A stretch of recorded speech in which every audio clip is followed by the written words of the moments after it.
Hello, and welcome to Solving Electromagnetic Challenges, an EMA webinar series. My name is Matt Miller, and I'll be your host for today's presentation on PCBA designs, importance of early signal integrity, and EMI reviews. Please use the Q&A feature, which is at the top of the screen, to submit any questions you have during the webinar. At the end, we will address any submitted questions. Our speaker for today is Ryan French. Ryan is a computational signal integrity engineer at EMA. He has a varied background in theoretical physics, PCBA design for aerospace applications, and signal integrity and electromagnetic interference. Ryan received his bachelor's degree in physics at Saginaw Valley State University and his master's degree in physics from Montana State University. With his understanding of PCBA design, he specializes in the review of circuit designs from the schematic stage to the fabrication and assembly stages. Without further delay, I give you Ryan.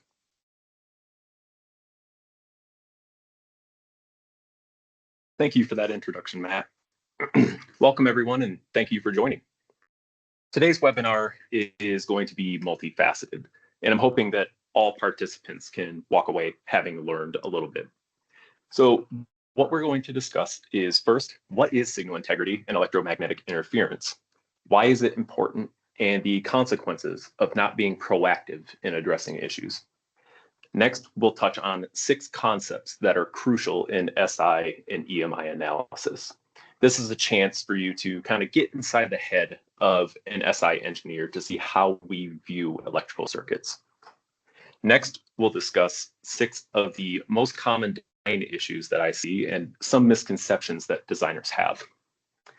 Next, we will talk a bit about how EMA conducts the design review and what customers can expect to receive after review. Finally, we'll touch on some of the ANSYS and EMA programs that can help customers to whom an entire design review would be cost prohibitive, or customers who just prefer to do their work independently. Before we begin, I just want to say that SI, EMI, electromagnetism, all of this stuff is pretty complicated, and it does require at least some rudimentary knowledge. There are sections of this presentation that can be a bit difficult to understand without some physics and electrical background. With that in mind, however, I try my best to simplify the language and the ideas in this presentation so that hopefully everyone can walk away having learned something. If at any point you want me to clarify anything in the slides, please ask it in the Q&A. And with that, let's go ahead and get started. So to start off, what is signal integrity, EMI? Why do we have to care about them? So what is signal integrity? At its simplest, it's all about making sure that signals are free from noise that would alter the way our intentional signal could be interpreted. SI is also about ensuring sufficient low noise power delivery. So what about EMI? EMI is all about the fields generated or picked up by interconnects. And interconnects is a term I'll be using a lot, and it just means any conductor that connects components like a trace or a wire. Emissions encompasses both fields moving through the air as well as conducted emissions. Conducted emissions usually originate from fields picked up by interconnects. It's important to remember that while SI and EMI operate on the very same principles, which is electromagnetic fields, they are separate topics. It's very common for SI issues to cause EMI issues and vice versa, but it isn't always guaranteed. So looking at this little cartoon here, it helps illustrate the difference between these topics. So 2 ICs or chips here are communicating to each other on a board. SI is all about ensuring that this square wave signal remains a square wave as it travels across the board to this other chip. EMI would encompass making sure that radiation isn't entering or leaving our design more than we want it to. So just how much can poor design decisions affect your product? Let's talk about some impacts from SI. So noise is the major one. These are extra electrical signals on top of what we intend to send. Noise can increase bit error rate, BER, and this is a measurement of how many bits can be corrupted total. And this number can be very, very small, as low as 1 in 1 trillion bits. So it's very important that we get noise down on some of these more sensitive digital signals. And in the image to the right here, we see two eye diagrams, obviously called that because they look like a little eyeball here. This helps us understand just how much a signal is messed up due to its environment. A good signal looks like the one on the top with that nice wide open eye, but the one on the bottom has a lot of extra noise introduced, and that closes that eye. On top of bit error rate, significant noise can fatigue your chips. Noise creates excess voltages, and those voltages, if they exceed some sort of maximum voltage on the chip, over time, that can damage those chips. Another major problem for SI is power delivery. So on a board, there are tons of signals being switched all at once. This switching creates noise that is going to propagate over your power network. Noise on the power network will in turn then lead to increased signal noise. And finally, and we cannot forget time and money loss here. So there's no worse feeling as a designer than testing out your new product and realizing it just does not do what you want it to do. Debugging SI issues in the testing phase can take a long time, and it involves a team of electrical engineers, test engineers, software engineers, program management, and many others. This can make SI issues a major financial drain if they're caught too late. So what about EMI? How does it affect designs? Again, noise is an issue. All interconnects are antennas, regardless of how you want them to behave. This means that they are always going to radiate and absorb electromagnetic fields. With good design decisions, our interconnects can be made into bad antennas. However, non-ideal layout decisions will increase the efficacy of that antenna. Efficient antennas couple more energy into and out of a system, and thus for more noise. All of this energy can bounce around and be absorbed by anything in that field's path. And for most customers, the biggest problem with EMI noise is failing regulatory tests. There are many standards on acceptable emissions levels, but all of them include a maximum amount of energy over a frequency range. And you can think about it this way. If your design is putting out a frequency that could interfere with something like emergency transponders, you probably want to limit the amount of radiation your design puts out in that range. That's exactly why these standards exist. Poor design decisions can cause your product to fail EMI tests, which leads to a lot of wasted time and money in trying to band-aid the problem. All right, so Ryan, you're trying to scare us, right, with time and money loss.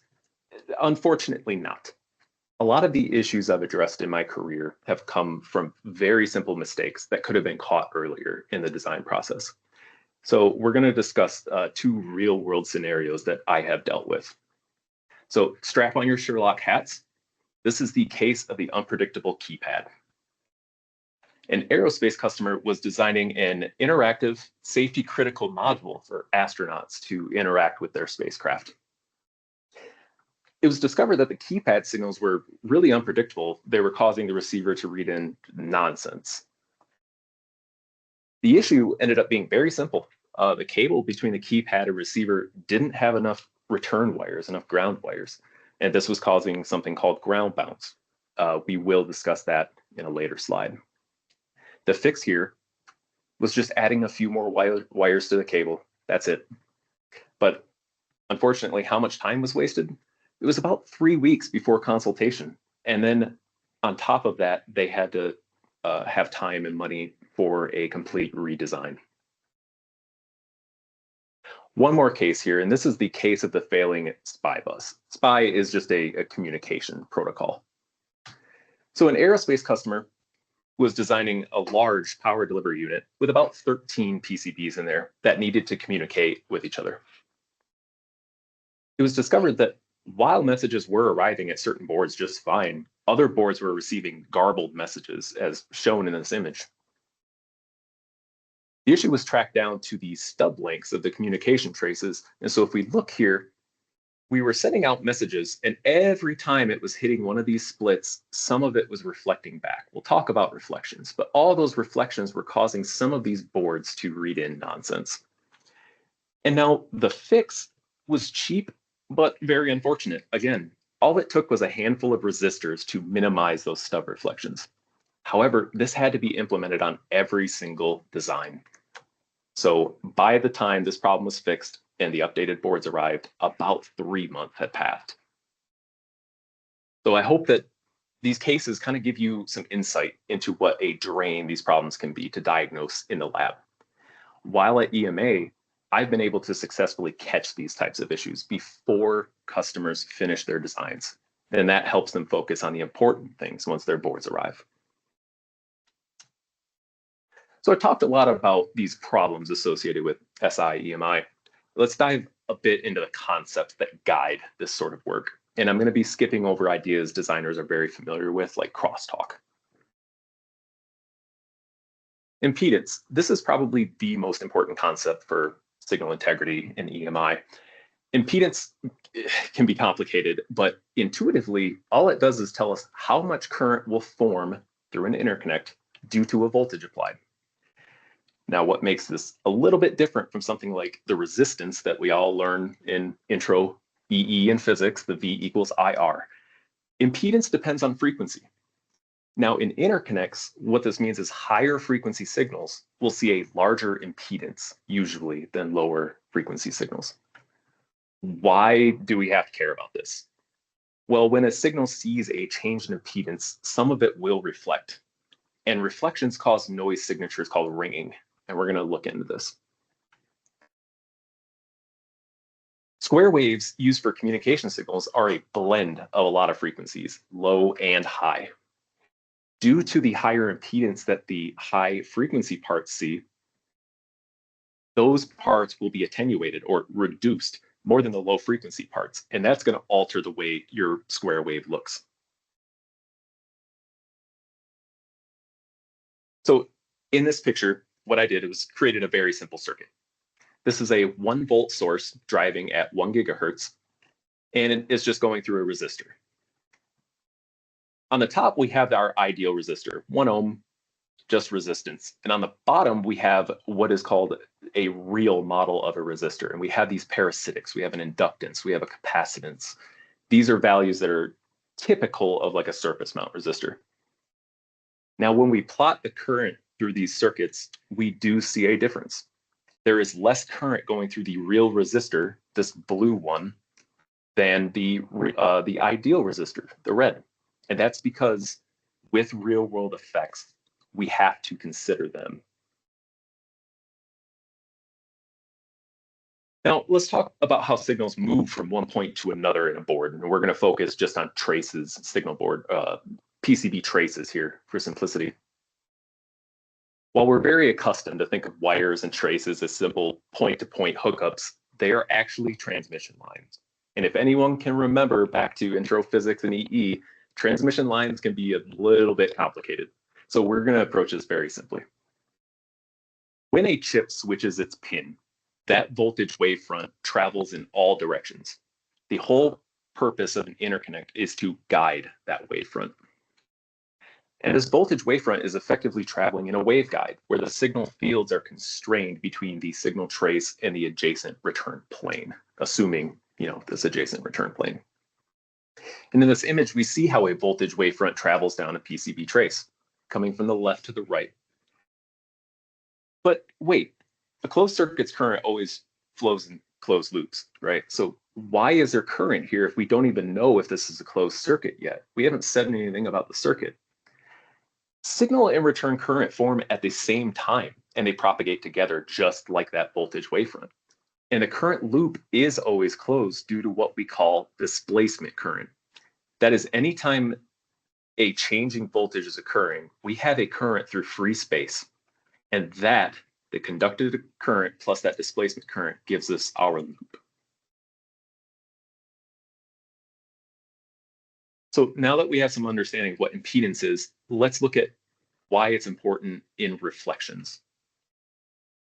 Reflections always happen when the impedance that a signal sees changes. In this image, we see how it happens. When a signal coming from the left hits this change in impedance, it either reflects, and that's positively or negatively, based on if that new impedance is bigger or smaller. And you can see the exact equation here. You can see it only relies on those two impedances. And there are some special cases. When we short the interconnect, say Z2 is shorted directly to ground, we get everything reflected negatively. And in the opposite case, if we leave that open, just floating, we get everything positively reflected. Reflected and incident signals overlap. And what this means is that when you're in the lab measuring a signal with an oscilloscope, you're not actually measuring the incoming signal. You're measuring a combination of incident and reflected signals because of that introduced impedance. And this brings us to probably the most painful and misunderstood topic in electromagnetism, ground. Just mentioning the word ground is enough to send chills down an SI engineer's spine. So ground is a word, it's used for many things. Earth ground, chassis ground, digital, analog ground, and a lot more. All of these serve different purposes, which causes more confusion. So what's the deal here? As we discussed, signal wavefronts always travel between two interconnects, one with signal side current and one with the return side current. It's that second interconnect, the return side, that we usually refer to when we talk about ground. So each type of ground is really just a designated return interconnect. It's best to avoid the word ground entirely, unless you're talking about planting potatoes. Always prefer to use the term return whenever you can. This can really help you wrap your head around what's going on in your circuit. In this image, we see a typical circuit for a power supply. I've circled 3 different types of ground that are used just in this part of the schematic. Each ground really, all it does is inform us what types of signals should be returning on that interconnect. Signals originating from VCC should return on that VCC return, V-bus on V-bus, and chassis is a bit more complicated, but it's used for shielding.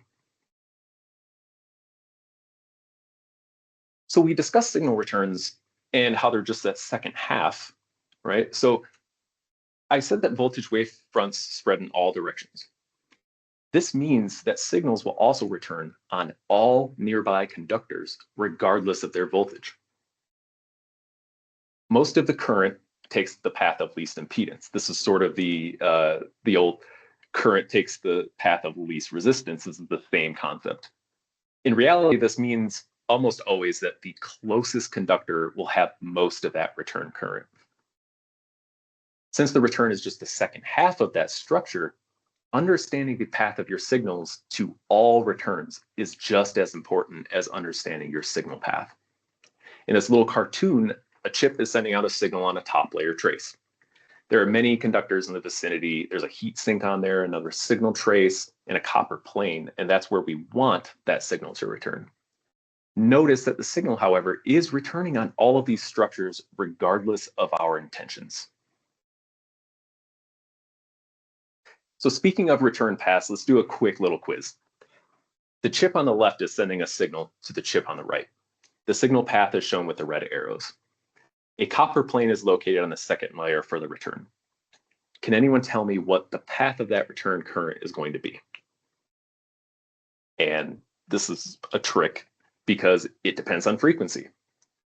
If we assume this is a DC voltage, say it's just 1 volt, no switching, the path of least impedance is the path of least resistance, which means the current will return this way, the shortest path. However, if we assume it's a higher frequency signal, like a digital, say switching at 1 megahertz, the signal will return directly underneath your signal trace.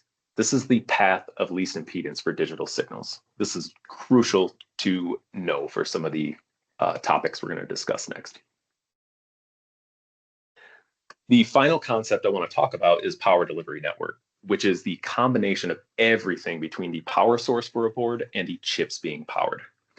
This image here shows a simplified model of the PDN. So from left to right, we see the power source, We see capacitance on the board, both from the capacitors we add and the PCB power planes. And then we see everything having to do with the actual chip, the on-die capacitance, the leads, balls and vias, bumps, everything to do with that chip. Poor PDN management is a major source of SI and EMI. I would put it personally probably in top 3. Why do we care? Well, whenever a chip switches, it needs to be pulling energy through the PDN.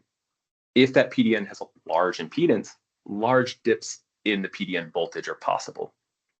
So, for instance, looking at the impedance plot here, if we're switching at about 1 kilohertz down here, we're seeing about 2 milliohms. That's not too bad. We don't have to worry about that. But once we get up into like 40 megahertz in this area, we're almost at 1 ohm, and that is a very significant impedance for a PDN. These power dips are voltage wavefronts and therefore will propagate everywhere throughout your PCB. The best way to create a solid PDN is by careful stack-up design and proper decoupling. So we've built up a good idea of the concepts that are important here. Now let's get to the bit of the fun part for the webinar. We're going to be talking about the most common design issues I see, as well as some misconceptions that a lot of designers tend to have. In these slides, I'll be presenting some images from EMA's The Very Bad Board. This was an example PCB I created with a lot of design issues. This design was posted a few months ago, asking for designers to try their hand at reviewing it. If you were able to look at that design, see if you caught some of these issues. The first, and what I consider to be the most crucial part of designing a PCB, is the stack-up. Unfortunately, I've noticed that stack-up creation is usually left up to the PCB fabricator. Designers request a standard stack-up, and they kind of run with those values.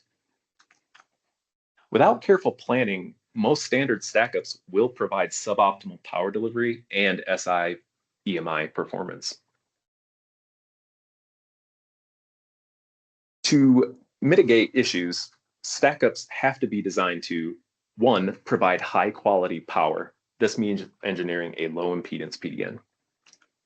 It must also provide a solid return for all signals. There should be no gaps, no changes in reference, stuff like that. And finally, it must provide a lot of space for routing all of the signals. And looking at the stack-up of the Very Bad Board, here the top is the stack-up that I used. It's a standard 4-layer stack-up from any fabricator. It's very bad for power delivery and signal performance. So what I suggested is this modified 8-layer stack-up right here. It's solid, and it has it on its own fixes many of the issues that the Very Bad Board has. Another issue I see a lot is poorly planned switch loops. Switch loops have a huge impact on EMI, but they can also affect signal integrity pretty heavily. A lot of designers I notice pay very close attention to their tank loops of switch mode power supplies. This is the loop that we are switching into to generate a voltage. But they fail to consider the hot loop, which is the loop between your decoupling capacitors and your switches. Mitigation involves careful planning and placement of these components involved in the loops to keep those loops as small as possible. And in this image, we see the portion of the Very Bad Board where I put my switch mode power supply. Now the switch loop, which is also called the tank loop, is in red. It's switching through these components to create a voltage. And then the hot loop is from your decoupling capacitor here all the way up to your switches and back. This design can improve both of these loops with better layout. Improving these loops will significantly lower the risk of EMI failures due to this supply. Failing to use proper termination strategies also causes a lot of SI problems. Termination is a way of preventing reflected signals from causing interference issues by using components like resistors. Now, I said before that all interconnects are transmission lines, which is true, but we don't always have to treat them as transmission lines. When we're talking about modern digital, the most important piece of information to know is the rise or fall time of that signal. For a signal with some rise time, any trace with a length in inches longer than about 2 times that rise time in nanoseconds must be treated as a transmission line, at which point it requires termination. So for instance, a 1 nanosecond rise time, which is very common with most components, any trace longer than about 2 inches should be terminated. But there are 2 ways to do this. Near end termination is placing an appropriate resistor near the driver side, and we allow reflections to occur at the receiver, but we absorb them through that resistor at the driver. And there's also far end. This is just the inverse, where a component is placed near the receiver end. There's really only one way to do near end termination, but many ways of doing far end termination. Each has its advantages and disadvantages. So avoiding issues due to reflections involves choosing the best termination strategy for your design. And this image kind of displays what I'm talking about here. This is a simple test. I put a digital signal, 3.3 volt, 800 picosecond rise time, putting it down a 4-inch trace. In one case, I didn't add a termination resistor. It's 0 ohms here. And the other one, I perfectly matched that termination resistor to the drive resistance. Without termination, we see that classic ringing signature from reflecting back and forth. We all are very familiar with this, seeing it on our digital signals. But as soon as we properly match the termination, we see this nice, crisp digital edge. That's exactly what we're looking for. On the very bad board, anyone who might have reviewed it might have noticed I had no termination resistors, though most of my signals actually needed them. Return path discontinuities, or RPDs, they are so common. I see at least one in every single design I look at. Designers are very careful to lay out their signal traces to do things like minimize links, decrease crosstalk, avoid sensitive areas of their design, and a lot more. However, like we talked about just a bit earlier, the signal interconnect is only half of the puzzle. The return interconnect and thus the return path are just as important. A solid piece of advice is, if you wouldn't do it to your signal path, don't do it to your return path. So for instance, if you wouldn't purposely break your signal trace, ensure that there aren't any breaks in your return either. RPDs can cause significant noise and emissions, and to mitigate them, there are 2 major things to do. First, use large return planes. This helps better constrain those fields. And second, don't route signal traces over breaks in the return path. To better understand this, let's look at these images from the very bad board. On top, what we see are some communication signals in violet, and they're initially passing over D ground, digital ground, and then they pass into this area of analog ground, and we can see it's completely split from each other. The return current, where's it going to go? We say it wants to follow underneath the trace. Well, it hits this break. What does it do? Well, it's going to find a way back, but the way it finds its way back is going to radiate like crazy and cause a lot of noise. We want to avoid that. The bottom image is something much more common that I see. Again, we're routing over a split where we are referencing ground, but this is a power trace. So as we move over this power trace, we are actually referencing power. And so it's just as bad to be jumping these gaps as to jump an absolute gap in your ground. Let's talk about decoupling. In the vast majority of cases, engineers are usually taught strategies from experience. I hear very often, put a 0.1 microfarad capacitor on each power lead, or place a 0.1 microfarad in parallel with a 1 nanofarad for high and low frequency decoupling. But can you really trust these rules of thumb? A lot of explanations about decoupling goes into depth about breaking up the impedance of the power supply, but it's really not so complicated.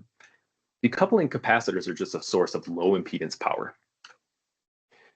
The most crucial thing to know about before decoupling is the performance of your PDN due to your stack-up. With a bad PDN, components will pull their immediate need for current from those capacitors. But with a good PDN, they're going to pull their immediate need for energy from the planes. And in that case, those capacitors serve just to quickly recharge those planes. Decoupling capacitor values actually don't matter a whole lot in many cases. They just have to be large enough. The most important part of decoupling capacitors are its size and how it's mounted to the board. We want to minimize the inductance of that capacitor as much as possible. My simplest recommendation is always get the largest capacitance value in the smallest package you can reasonably use. Poor PDNs require a lot more attention when decoupling, but good PDNs allow you to do decoupling in a much easier, better way. You don't even need to place the capacitors near the component. And in these images, I propose those two strategies. On top, we see the poor PDN. We need to put the caps very close to our power pins and have a solid connection to the power planes in our board. With a good PDN, however, we noticed the caps are just connected to the planes on the inside. They're not connected to the power of the chip. And we notice they're not even close. We can put them quite a ways away and still achieve proper decoupling. The final design issue I want to discuss real quick is crosstalk, or more specifically, crosstalk that happens on the return side. This is called ground bounce. You'll often hear that term ground bounce used for any noise seen on return interconnects.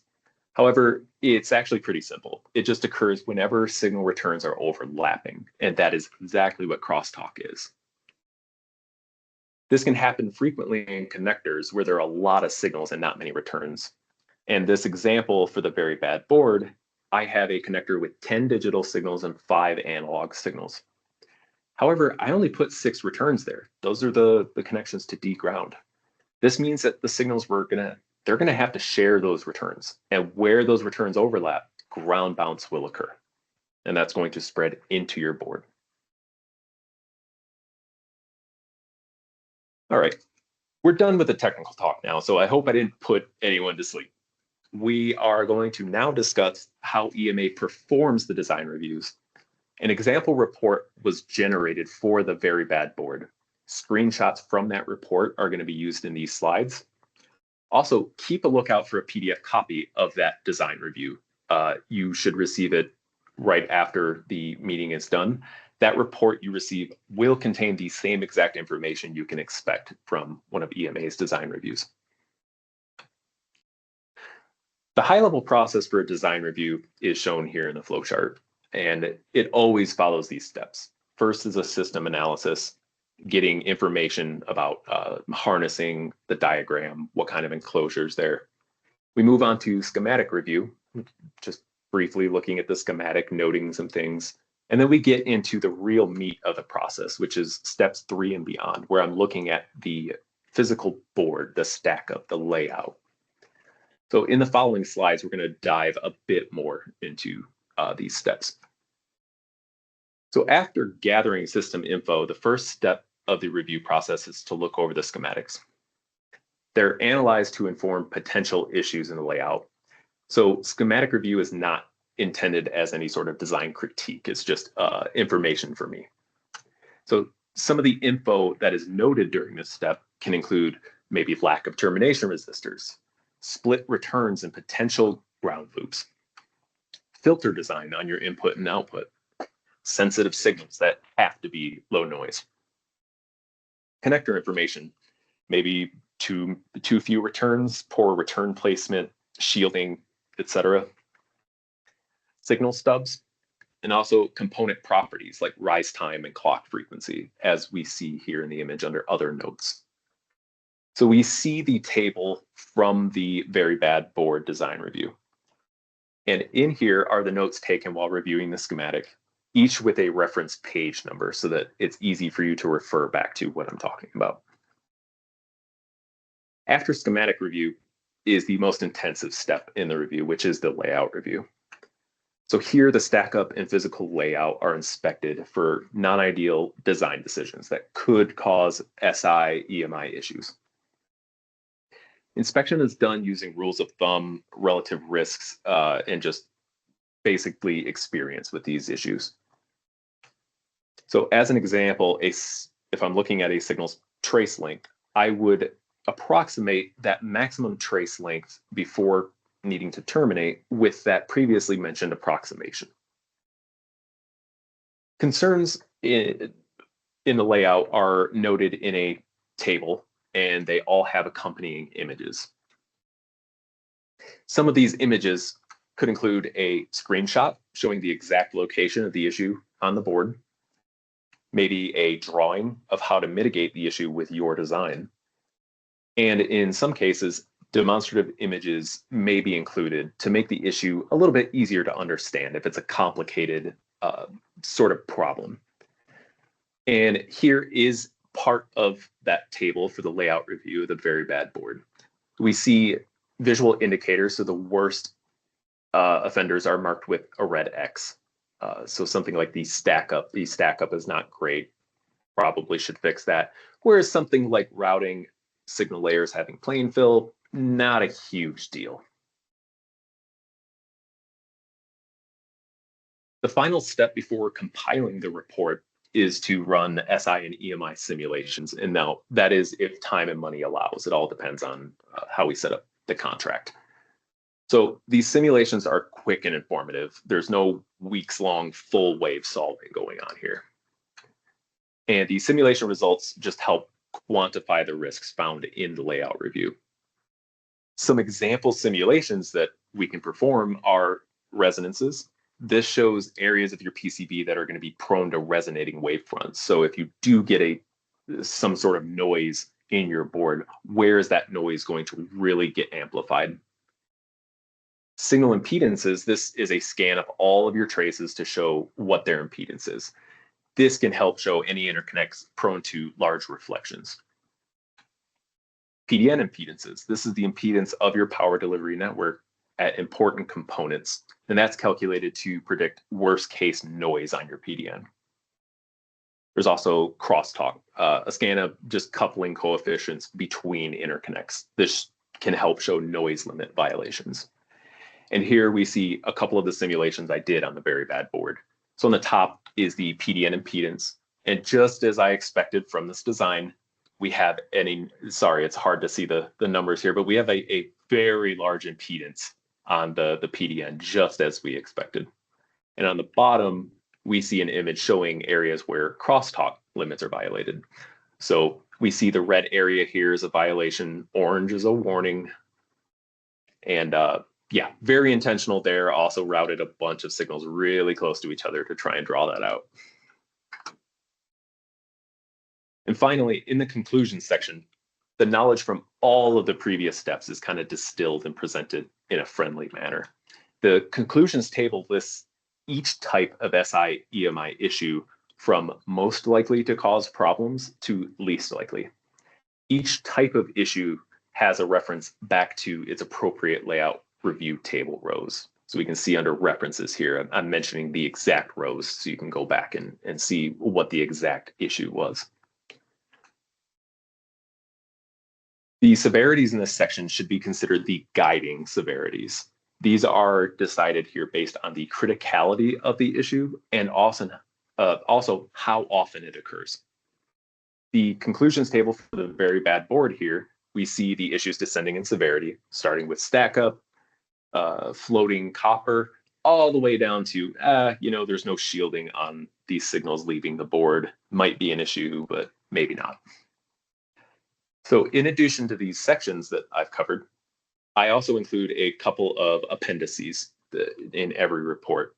And these detail some of the EMI SI concepts we've talked about here in deeper detail. For example, there are approximations that designers can use while creating their boards. There are deeper explanations on things like PDNs and how to actually estimate the maximum impedance that your PDN should have in your design. Maybe I've piqued your interest in our design review process, or maybe you'd love to have a review done, but you just don't have the budget for it. So let's talk about what EMA and ANSYS have to offer you there. If you're a customer who's concerned that a review could be cost prohibitive, or you just want to do the work yourself, ANSYS and EMA can definitely help you. ANSYS's SI wave is a 2.5 dimensional wave solver, and it does have full wave capabilities. It's the program I use for all my SI work, and it includes everything that you need to do single board integrity analysis. Perhaps you're looking for a more intensive simulation of your board or maybe your entire product. EMA has partnered with ANSYS to bring you EMC Plus and Charge Plus tools within ANSYS's Discovery program. With these tools, you can perform many things like full system EMI EMC analysis, wire harnessing analysis, conductor charging analysis, radiation susceptibility, and a lot more.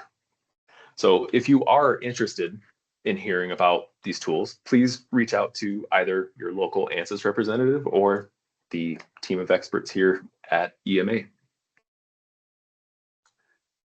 And with that, we are at the Q&A portion. So if anyone has questions, throw them my way. Okay. Well, thank you very much, Ryan, for that very informative presentation. And I just want to remind everyone there is a Q&A button at the top of your interface. And if you click on that, you're able to submit questions. I'm going to start with some of the questions we've received thus far, but don't be shy. Feel free to submit any questions you have through the Q&A button. Absolutely. Okay, so first question, Ryan, when talking about return paths, you mentioned that it doesn't matter what the voltage of the return side is. If this is true, why do we always use ground for signal return and not for, say, power? Yeah, no, this is a great question. And we actually do use power for return all the time in our boards.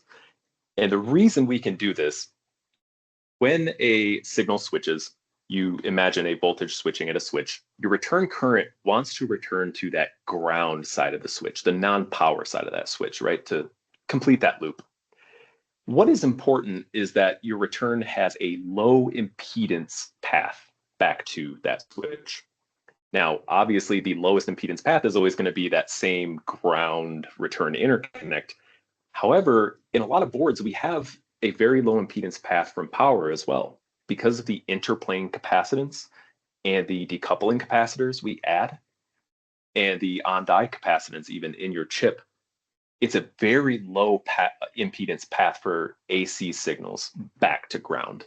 And so we can use power as a reference, and we do all the time, simply because it's usually a very low impedance back to where that return current wants to go.